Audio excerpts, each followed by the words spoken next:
Position 4 ही आएगा। तो total कितने हो गए कन्वेंशनल यूनिट सेल में, कितने हो गए एन इफेक्टिव 4, 4 और 4 8, 8 हो गए। ठीक है। प्रिमिटिव यूनिट सेल में अब देखो हमने बात की थी कि ये 2 एटम बेसिस है, 2 कार्बन एटम एक लैटिस पॉइंट पे रखे हैं। तो effective number of atoms in primitive unit cell कितने होंगे 2। ठीक है 2 ही होंगे ना, क्योंकि एक लैटिस पोजीशंस पे 2 रखे हैं। तो effective number of lattice points in primitive unit cell कितने होंगे 2। और वॉल्यूम निकालना चाहें, कन्वेंशनल का वॉल्यूम क्या आएगा, volume of conventional unit cell, volume of conventional unit cell, volume of conventional unit cell, conventional unit cell, conventional unit cell का volume क्या है ए क्यूब। और प्रिमिटिव यूनिट सेल का वॉल्यूम क्या आएगा, volume of primitive unit cell, volume of primitive unit cell, primitive unit cell का volume क्या आएगा ए क्यूब बाई 4। ये कैसे आया, अब देखिए इसमें कन्वेंशनल यूनिट सेल में इफेक्टिव नंबर ऑफ एटम्स कितने थे 8, तो 8 एटम्स के लिए वॉल्यूम क्या है ए क्यूब। और प्रिमिटिव में कितने एटम्स हैं 2, तो 2 के लिए वॉल्यूम क्या आएगा, 2 एटम्स के लिए वॉल्यूम क्या आएगा a cube by 8 into 2, a cube by 4। तो इस तरीके से वॉल्यूम जो प्रिमिटिव यूनिट सेल का होगा वो ए क्यूब बाई 2। अब देखिए यहाँ पे अनइफेक्टिव प्रिमिटिव के केस में 2 एटम्स हैं।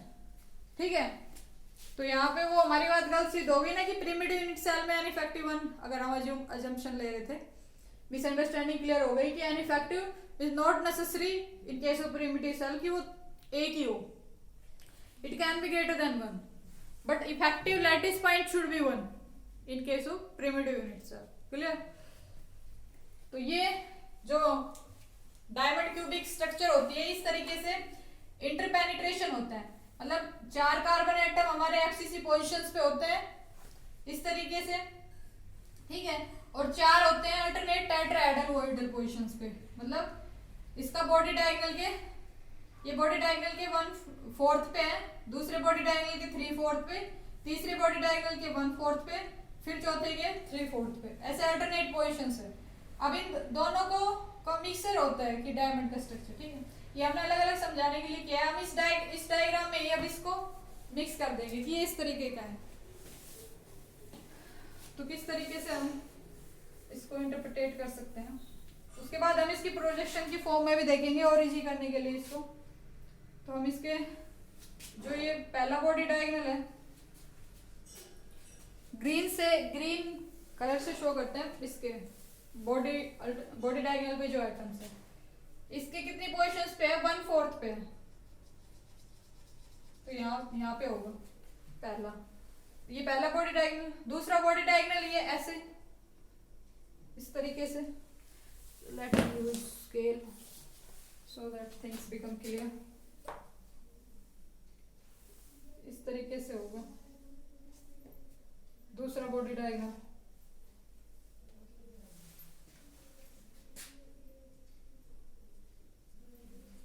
अब इस बॉडी डायगोनल के कितने पे है 3/4 पे, मतलब कि यहाँ पे, यहाँ से थोड़ा, ये पहला बॉडी डायगोनल है, ग्रीन से बॉडी डायगोनल दिखा रहे हैं। तीसरा बॉडी डायगोनल कौन सा होगा, ये इस तरीके से, तीसरे के कितने पोजीशंस पे है 1/4 पे। चौथा बॉडी डायगोनल इसके कितनी पोजीशंस पे है 3/4 पे। तो along with FCC positions 4 carbon atoms are alternate tetrahedral positions। तो ये डायमंड क्यूबिक स्ट्रक्चर इस तरीके के होते हैं, डायमंड क्यूबिक स्ट्रक्चर। ठीक है, अब हम इसका अगर हम प्रोजेक्शन देखें एक्स वाई, मतलब इसको एक्स और वाई, सपोज ये एक्स कोऑर्डिनेट है और ये वाई कोऑर्डिनेट है, अगर हम इसको प्रोजेक्ट करें 2 डायमेंशनल में, अगर इसको इजी बनाने के लिए देखें तो किस तरीके से देख सकते हैं, इस तरीके से हम देख सकते हैं। ऊपर से देखेंगे तो क्या होगा, ये बेस है। ठीक है, तो ये पोजीशन हमने 0 0 0 डिफाइन कर ली। अब ये वाला एटम ऊपर से इससे कितना उठा हुआ है 1 यूनिट 1 यूनिट 1 यूनिट, चारों एजेस पे 1 यूनिट उठे हुए हैं। तो ये रेड एटम्स है, तो हम इसको रेड कलर की इस तरीके से दिखा दें।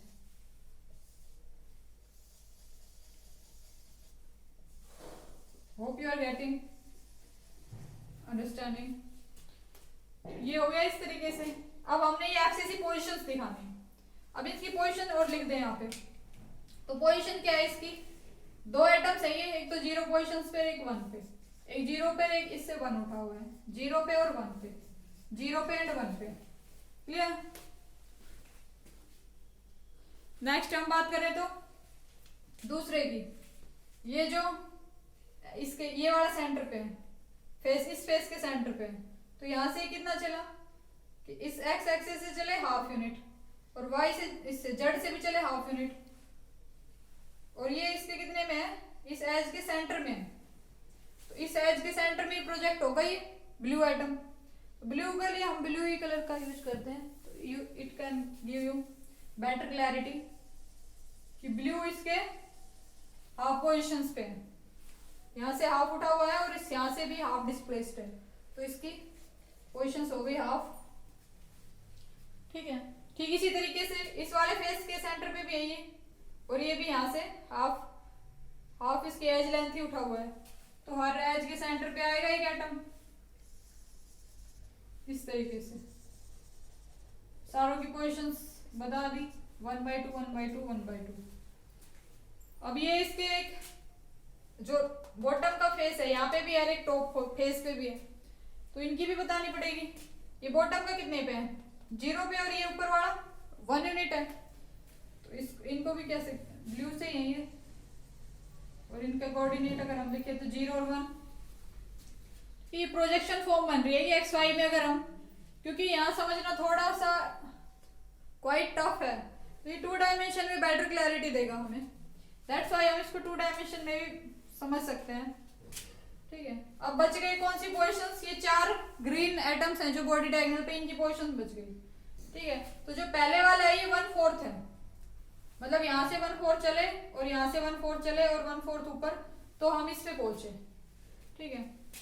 तो यहाँ से 1/4 चले और यहाँ से 1/4 चले, तो हम यहाँ पे पहुंचे, तो यहाँ पे आएगा ऑब्वियसली कि यहाँ पे आएगा 1/4, मतलब ये 1/2 है, 1/2 का हाफ 1/4 होगा ऑब्वियसली। तो ये है बॉडी डायगोनल का पहला। ठीक इसी तरीके से इस एज से भी ये इस पे है 1/4 पे, ये 1/4 पे है, ये इसके 3/4 पे है पहला वाला, और ये पहला वाला ये हो गया, दूसरा वाला 3/4 पे है, ये बिल्कुल ऊपर उठा हुआ है। ठीक है। तीसरा वाला फिर से 1/4 पे है, अल्टरनेट है ना पोजीशंस, और चौथा वाला अगेन हमारा 3/4 पे। So hope you are understanding. I tried my best to make you to give you better clarity। तो इस तरीके से ये इसकी प्रोजेक्शन फॉर्म है। तो ये 4 एटम इस तरीके से ऊपर से इस तरीके से दिखेंगे, और ये रिमेनिंग इस तरीके से, और ये इनकी पोजीशन होगी। क्लियर है। तो हम इसको अब हम बात कर लें इसके, ये तो हमने इसकी स्ट्रक्चर देखी है, इतनी देर में आई है ये स्ट्रक्चर। अब कोऑर्डिनेशन नंबर पे बात करते हैं। तो कोऑर्डिनेशन नंबर पे बात करें तो अगर हम इस एटम को देखें तो इसके सबसे नजदीक पोजीशन कौन सी है, नजदीक पोजीशन पे ये डायगोनल के 3/4 पोजीशन पे है, डायगोनल की 3/4 पोजीशन, मतलब √3/4 पोजीशन। ठीक है। तो ये अगर हम थोड़ा इसको और बेटर क्लैरिटी के साथ एक बार फिर से बनाएं, फिर कोऑर्डिनेशन नंबर देखें।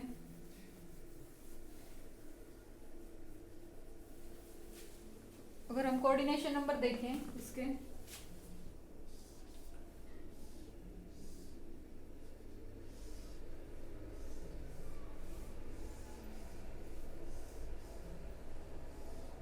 तो एक तो यहाँ पे था, अब ये कॉर्नर 3 फेसेस से अटैच है यहाँ पे, 1 2 3। ठीक है। तो यहाँ तो एक एटम यहाँ पे इसके फेस के सेंटर में है, एक यहाँ इसके फेस के सेंटर में है और यहाँ इसके फेस के सेंटर में है, और यहाँ एक ये बॉडी डायगोनल है यहाँ पे, और इसके बॉडी डायगोनल को हम ग्रीन से ही शो करते हैं। बॉडी डायगोनल वाला एटम है ये, ठीक है। और फेस सेंटर पे भी है ऑब्वियसली, इस फेस के सेंटर पे भी है यहाँ पे। तो हमने सिर्फ इसके लिए कंसिडर किया, ठीक है। तो कितनी इसके जो कोऑर्डिनेशन नंबर होंगे वो कितने होंगे?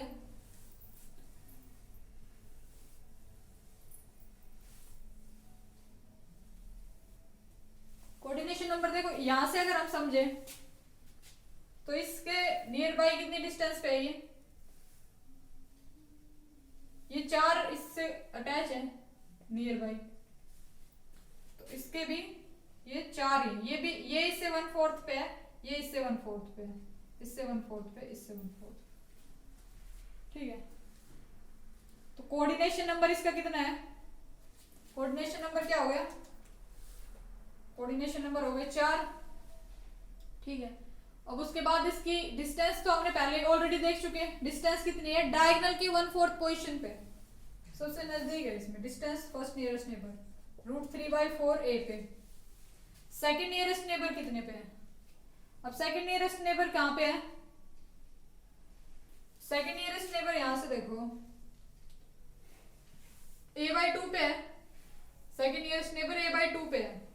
1 2 3 4, नीचे भी होगा ऊपर भी होगा, है ना, 6 होंगे। जो सेकंड नियरेस्ट नेबर है वो √2/2 ए लेंथ पे है, ठीक है। √2/2 मीन्स सेकंड नियरेस्ट नेबर यहां से देखें, हाँ तो ये √2/2 डिस्टेंस ही है, ये वाली √2 ये प्रोजेक्शन है, बट एक्चुअल फॉर्म में ये है। जो सेकंड नियरेस्ट नेबर है, सेकंड नियरेस्ट नेबर डिस्टेंस है जो, इसको थोड़ी देर के लिए यहाँ से समझे। सेकंड नियरेस्ट नेबर यहाँ से देखो, सॉरी ये ग्रीन तो हमने उसके लिए ऑक्यूपाई कर रखा है ऑलरेडी, बॉडी डायगोनल के एटम्स होने के लिए। सेकंड नियरेस्ट नेबर यहाँ से देखिए,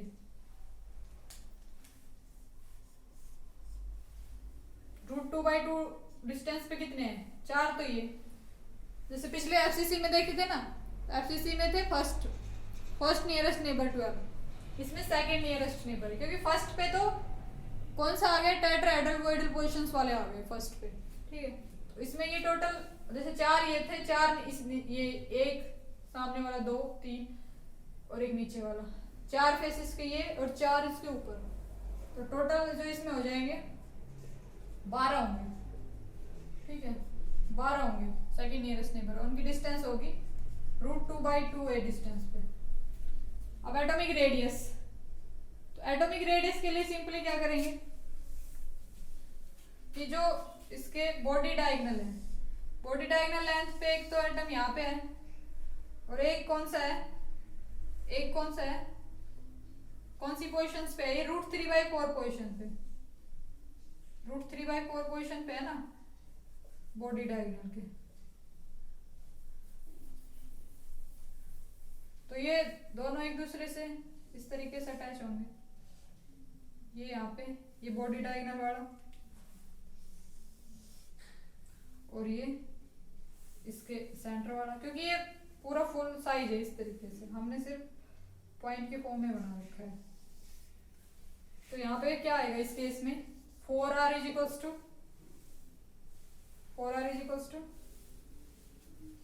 √3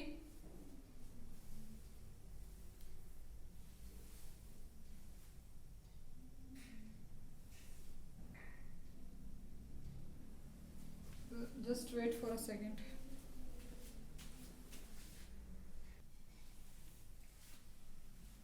देखो ये जो इतनी डिस्टेंस है, ये कितनी है? ये जो 2 एटम है, ये डिस्टेंस इसकी डायगोनल की 1/4 है, ठीक है। तो हम कह सकते हैं कि ये इतनी डिस्टेंस है, ये हमें अभी इसकी इंफॉर्मेशन नहीं है, ये पूरा बॉडी डायगोनल है, ठीक है, इसकी पूरे की लेंथ √3 है, और जितनी दूर में ये दो एटम है वो कितनी डिस्टेंस है, इसकी 1/4 है। तो हम यहाँ से लिख सकते हैं कि 2r इज इक्वल्स टू, यहाँ से लिखेंगे 2r is equals to √3/4a। तो r क्या हो जाएगा, √3/8a। तो r यहाँ से क्या हो जाएगा, r is equals to √3/8a। Clear. अब एटॉमिक पैकिंग फ्रैक्शन इसमें निकालने लगे तो क्या आएगा, atomic packing fraction, atomic packing fraction, atomic packing fraction इस केस में आएगा, atomic packing fraction n effective 8 है, 4/3 पाई r क्यूब, r कितना है हमारे पास, √3/8, तो √3 हो जाएगा क्यूब करने पे, √3/8 a cube over a cube, a cube से a क्यूब कैंसिल, 8 से 8 कैंसिल, 3 से 3 कैंसिल, तो ये आ जाएगा √3/16 पाई। ठीक है, पिछले केसेस में भी पाई शायद हमने स्किप कर दिया, पाई आएगा साथ में, तो √3/16 पाई ये क्या आएगा, 0.34, परसेंटाइल में देखें तो 34%। तो लूज पैक है बहुत ही, तो पैकिंग फ्रैक्शन कितना है इसमें, पैकिंग फैक्टर देखें तो 34%। Type of packing loose pack, loose packed, ठीक है। और एग्जांपल्स हैं इसके, एग्जांपल एक तो डायमंड है खुद ही, और एक है सिलिकॉन, जर्मेनियम। सिलिकॉन और जर्मेनियम में भी इसी डायमंड क्यूबिक स्ट्रक्चर ही होती है, FCC लैटिस, साथ में 4 अल्टरनेट टेट्राहेड्रल वॉइड पोजीशंस पे। ठीक है, तो हम ये टेट्राहेड्रल वॉइड समझा रहे थे कि किस तरीके से होगा। तो टेट्राहेड्रल वॉइड किस तरीके से, इसमें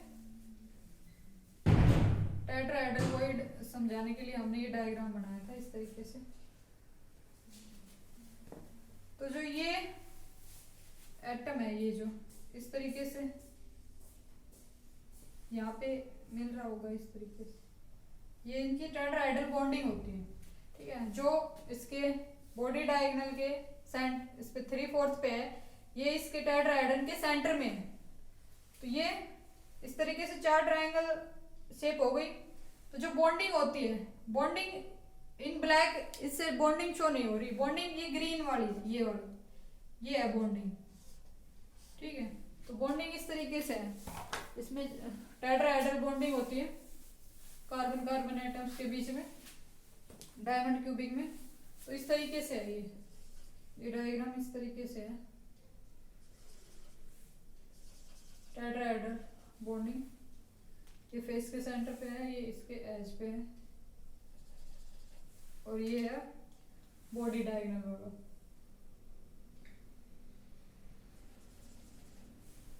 क्लियर। तो बॉन्डिंग ये होती है इस तरीके की, ये टेट्राहेड्रल बॉन्डिंग है। ठीक, इस तरीके से बॉन्डिंग होती है टेट्राहेड्रल।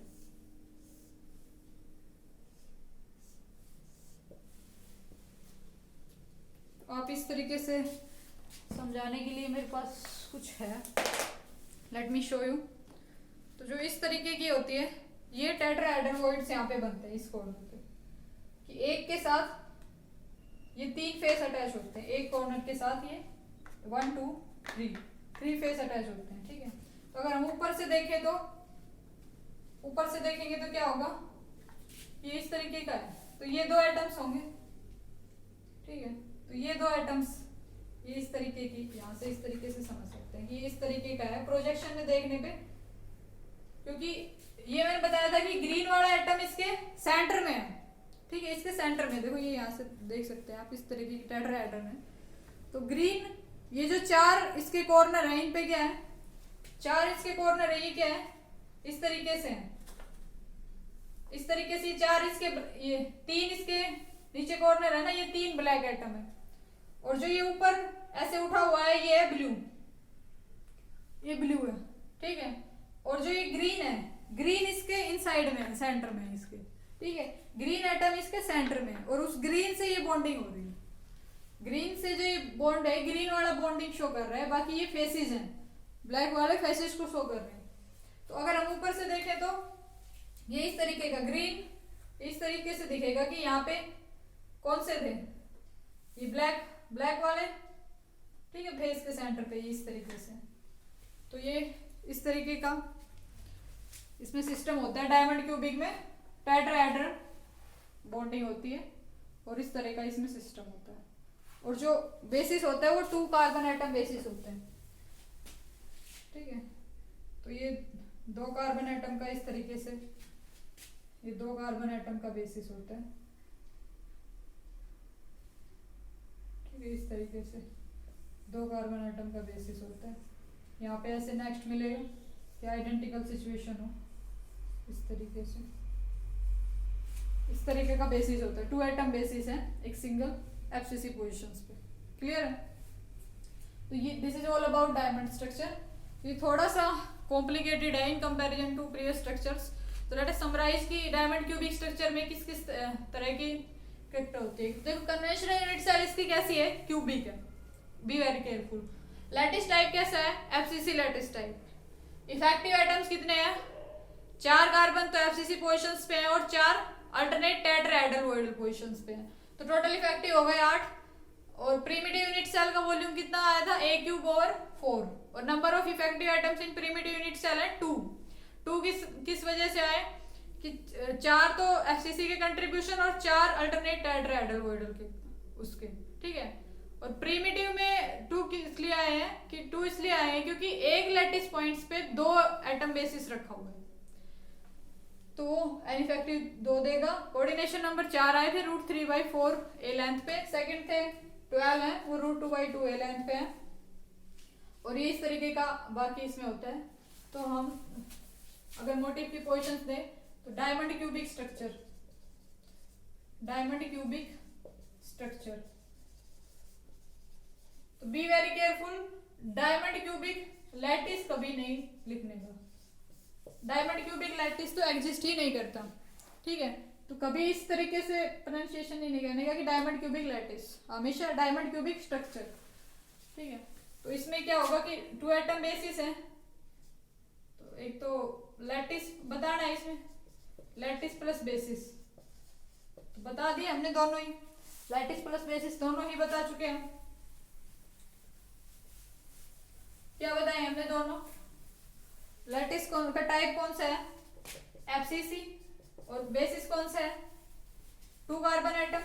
और पोजीशंस क्या है, पहली तो 0 0 0 पे और दूसरी 1/4 1/4 1/4 पे। ये बेसिस हमारा कार्बन एटम, 2 कार्बन एटम।